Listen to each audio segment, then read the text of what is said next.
والعاقبة للمتقين والصلاة والسلام على أشرف الأنبياء والمرسلين أما بعد فأعوذ بالله من الشيطان الرجيم بسم الله الرحمن الرحيم اللهم صل على سيدنا ومولانا محمد النبي الأمي وعلى آله وصحبه وبارك وسلم۔ اللہ رب العالمین سورۃ الحج آیت نمبر 23 اور 24 کے اندر ارشاد فرما رہا ہے، ان اللہ يدخل الذین آمنوا وعملوا الصالحات جنات تجری من تحتها الانہار يحلون فيها من اساور من ذهب ولؤلؤا ولباسهم فيها حرير وهدوا الى الطیب من القول وهدوا الى صراط الحمید۔ بے شک اللہ ایمان والوں کو اور نیک اعمال کرنے والوں کو ان باغوں میں داخل فرمائے گا جن کے نیچے نہریں جاری ہیں، انہیں ان باغوں میں سونے کے کنگن اور موتی پہنائے جائیں گے اور جنتوں میں ان کا لباس ریشم ہوگا، اور انہیں پاکیزہ بات کی ہدایت دی جائے گی اور انہیں تمام تعریفوں کے لائق اللہ کا راستہ دکھایا گیا۔ ان اللہ یدخل الذین آمنوا، بے شک اللہ ایمان والوں کو داخل فرمائے گا۔ اس سے پہلی آیات مقدسہ میں کفار کا عبرتناک انجام بیان کیا گیا، اور اب یہاں سے قیامت کے دن ایمان والوں اور نیک اعمال کرنے والوں پر انعام و اکرام کو بیان کیا جا رہا ہے۔ ارشاد فرمایا ہے کہ بے شک اللہ ایمان والوں کو اور نیک اعمال کرنے والوں کو ان باغوں میں داخل فرمائے گا کہ جن کے نیچے نہریں جاری ہیں، انہیں ان باغوں میں سونے کے کنگن اور ایسے موتی پہنائے جائیں گے جن کی چمک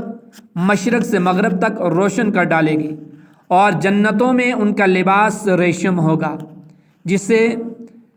پہننا دنیا میں مردوں پر حرام قرار دیا گیا ہے، یعنی وہ ریشم کہ دنیا میں تو مرد وہ استعمال نہیں کر سکتے، پہن نہیں سکتے، لیکن قیامت کے دن جنت کے اندر اہل جنت کا لباس ریشم ہوگا۔ اللہ کے نبی علیہ الصلاۃ والسلام نے ارشاد فرمایا، جس نے دنیا میں ریشم پہنا وہ آخرت میں ریشم نہیں پہنے گا، اور ایک اور حدیث مبارکہ ہے کہ ریشم وہ پہنے گا جس کے لیے آخرت میں کچھ حصہ نہیں، یعنی دنیا میں ریشم وہ پہنے گا کہ جس کا آخرت میں کچھ حصہ نہیں۔ تو امت مصطفیٰ کے مردوں پر ریشم اور سونے کو یہ حرام قرار دیا گیا ہے کہ مرد حضرات نہ ریشم پہن سکتے ہیں اور نہ ہی سونا پہن سکتے ہیں۔ تو عورتوں کے لیے ریشم پہننا بھی جائز ہے اور سونا بھی پہننا جائز ہے۔ وَهُدُوا إِلَى الطَّيِّبِ مِنَ الْقَوْلِ، اور انہیں پاکیزہ بات کی ہدایت دی گئی۔ اس آیت میں پاکیزہ بات سے کلمہ توحید مراد ہے، اور بعض مفسرین کے نزدیک اس سے مراد قرآن مجید ہے، اور صراط حمید سے مراد اللہ تعالیٰ کا دین اسلام ہے۔ ان الذين كفروا ويصدون عن سبيل الله والمسجد الحرام الذي جعلناه للناس سواء العاكف فيه والباد ومن يرد فيه بإلحاد بظلم نذقه من عذاب أليم۔ بے شک جنہوں نے کفر کیا اور وہ اللہ کے راستے اور مسجد حرام سے روکتے ہیں جسے ہم نے لوگوں کے لیے بنایا ہے، جس میں وہاں کے رہنے والوں اور دور سے آنے والوں کا حق برابر ہے، اور جو اس میں نہ حق کسی زیادتی کا ارادہ کرے تو ہم اسے دردناک عذاب چکھائیں گے۔ ان الذین کفروا، بے شک جنہوں نے کفر کیا، یہ آیت سفیان بن حرب کے بارے میں نازل ہوئی جنہوں نے سرکار دو عالم صلی اللہ علیہ وسلم کو مکہ مکرمہ میں داخل ہونے سے روکا تھا۔ اس پر ارشاد فرمایا ہے کہ بے شک انہیں دردناک عذاب دیا جائے گا جنہوں نے کفر کیا اور وہ اللہ تعالیٰ کے دین اور اس کے اطاعت سے اور اس مسجد حرام میں داخل ہونے سے روکتے ہیں جسے ہم نے لوگوں کے لیے عبادت گاہ بنایا ہے، اور اس میں وہاں کے رہنے والوں اور دور سے آنے والوں کا حق برابر ہے۔ یعنی جو مساجد ہوتی ہیں یہ تمام امت مسلمہ کا حق مساجد کے اندر برابر ہے، چاہے مسجد حرام ہو، مسجد اقصی ہو، یا کوئی بھی مسجد ہو۔ جس چیز پر مسجد کا اطلاق ہے کہ یہ مسجد ہے تو وہاں پر بلا تفریق ہر بندہ مومن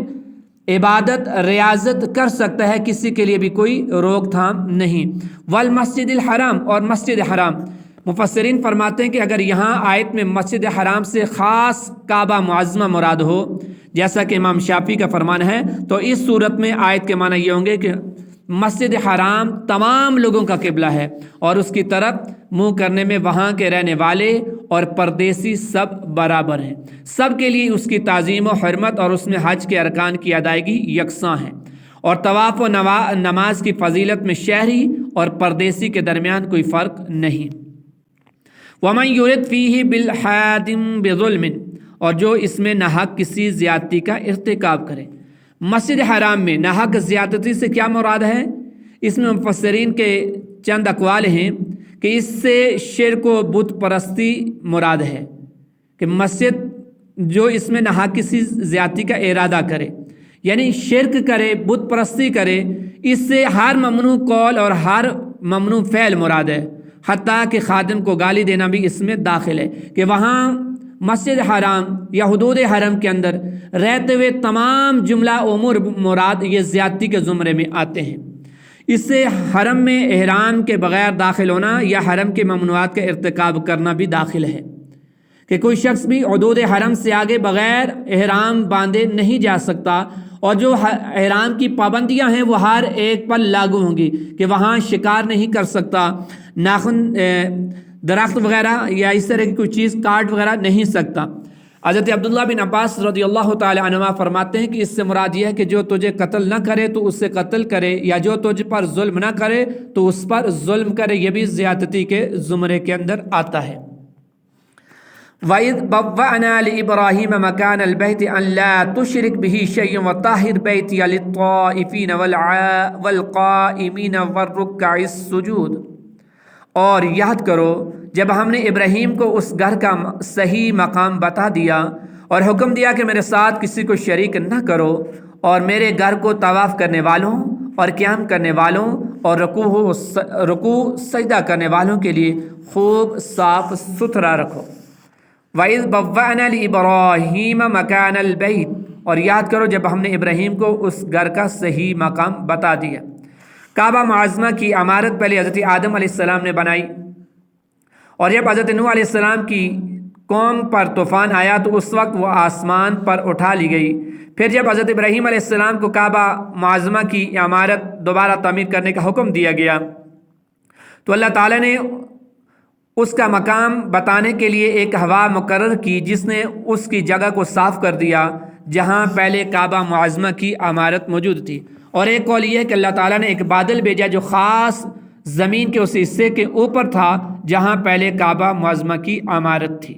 اس طرح حضرت ابراہیم علیہ السلام کو کعبہ شریف کی جگہ بتائی گئی اور آپ نے اس کی پرانی بنیاد پر کعبہ کی تعمیر کی۔ اللہ تشرک بہ شیئا، اور حکم دیا کہ میرے ساتھ کسی کو شریک نہ ٹھہراؤ۔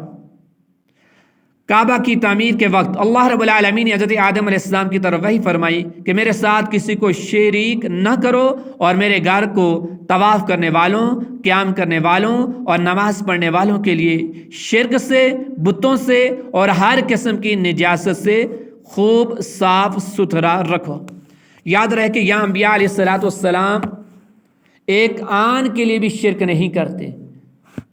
وہ شرک سے پاک ہیں اور گناہوں سے معصوم ہیں۔ اور اس آیت میں جو حضرت ابراہیم علیہ السلام سے فرمایا گیا کہ میرے ساتھ کسی کو شریک نہ کرو، اس سے یہ مراد نہیں کہ آپ معاذ اللہ شرک میں مبتلا تھے، اللہ تعالیٰ نے آپ کو اس سے منع فرمایا، بلکہ اس سے مراد یہ ہے کہ اخلاص کے ساتھ اللہ تعالیٰ کی عبادت کرنا، یا اس سے مراد یہ ہے کہ خانہ کعبہ کی تعمیر میں اللہ تعالیٰ کی رضا حاصل کرنے کے ساتھ کوئی دوسری غرض نہ میلانا۔ اس آیت سے معلوم ہوا کہ مسجد تعمیر کرنا، اسے صاف ستھرا رکھنا اور اس کی زینت کرنا حضرت ابراہیم علیہ السلام کے سنت اور اعلیٰ درجے کی عبادت ہے۔ رسول کریم صلی اللہ علیہ وسلم نے ارشاد فرمایا، مسجدیں تعمیر کرو اور ان سے کوڑا کرکٹ نکالو، پس جس نے اللہ تعالیٰ کی رضا حاصل کرنے کے لیے مسجد بنائی، اللہ تعالیٰ اس کے لیے جنت میں ایک گھر بنائے گا، اور اس سے کوڑا کرکٹ نکالنا حورین کے مہر میں ہے۔ اور حضرت ابو سعید خدری رضی اللہ تعالی عنہ سے روایت ہے کہ اللہ کے نبی علیہ السلام نے فرمایا، جس نے مسجد سے اذیت دینے والی چیز جیسے مٹی کنکر نکالی تو اللہ تعالیٰ اس کے لیے جنت میں ایک گھر بنائے گا۔ اور ایک اور حدیث مبارکہ ہے کہ ایک عورت مسجد سے تنکے اٹھایا کرتی تھی، اس کا انتقال ہو گیا اور حضور اقدس صلی اللہ علیہ وسلم کو اسے دفن کرنے کی اطلاع نہ دی گئی، تو آپ علیہ السلام نے ارشاد فرمایا جب تم میں کسی کا انتقال ہو جائے تو مجھے اطلاع دے دیا کرو۔ پھر آپ صلی اللہ علیہ وسلم نے اس عورت پر نماز پڑھی اور فرمایا میں نے اسے جنت میں دیکھا ہے کیونکہ وہ مسجد سے تنکے اٹھایا کرتی تھی۔ اب جیسے کہ حدیث میں بھی بیان فرمایا گیا کہ مسجدیں تعمیر کرو یا مسجدیں وغیرہ تعمیر کرنے، اس کے اس کو سجانے، صاف ستھرا رکھنے، زینت وغیرہ کرنا، یہ ایک اچھا اور کارآمد کام ہے، ثواب کا کام ہے۔ لیکن مسجدوں کی جو اصل زینت ہے، مسجدوں کی جو اصل خوبصورتی ہے وہ نمازی ہیں، کہ اگر مسجد عالیشان ہو اور اس کے اندر نمازی نہ ہوں تو یہ مسجد بجائے ثواب کے عذاب بنے گی، کہ مسجد کا جو اہل محلہ پر، اہل بستی پر، اہل علاقہ پر حق ہوتا ہے وہ آباد کرنا ہوتا ہے۔ مسجد ہم نے عالیشان بنا دی، مینار بڑے بڑے کھڑے کر دیے، تو اب ہماری مساجد کے اندر اگر اذانیں نہ ہوں تو مسجد کے مقاصد فوت ہو گئے، جماعت نہ ہو تو مسجد کے مقاصد فوت ہو گئے، اور اگر جماعت ہو بھی تو ایک آدھ نمازی ہو تو، اور اہل محلہ میں اکثریت لوگ گھروں کے اندر نماز پڑھیں یا پڑھیں ہی نہ، تو پھر مسجد بنانے کا کوئی مقصد نہ رہا۔ تو یہ مسجدیں پھر کل رب العالمین کی بارگاہ میں بجائے ہماری سفارش کرنے کی ہمارے متعلق گلے اور شکوے کریں گے۔ تو اس لیے مسجد بھی بنائیں، مسجد کو آراستہ پیراستہ بھی کریں، لیکن اس سے پہلے سب سے ضروری اور بنیادی جو چیز ہے وہ مسجد کے اندر نمازی ہے، کہ مسجد کو آباد بھی رکھنا ہے، یہ ضروریات کے اندر ہے، اور یہ مسجد کا اہل محلہ کے اوپر حق بھی ہے کہ وہ مساجد کو آباد رکھیں۔ اللہ رب العالمین ہمیں مساجد کو آباد رکھنے کی توفیق عطا فرمائے۔ اللہ رب العالمین جو کچھ ہم نے سنا اس میں جو ہمارے لیے عملی پہلو ہیں، عملی نکات ہیں، انہیں بھی اپنانے کی ہمیں اللہ رب العالمین توفیق رفیق مرحمت عطا فرمائے۔ وما علیہ الا البلاغ۔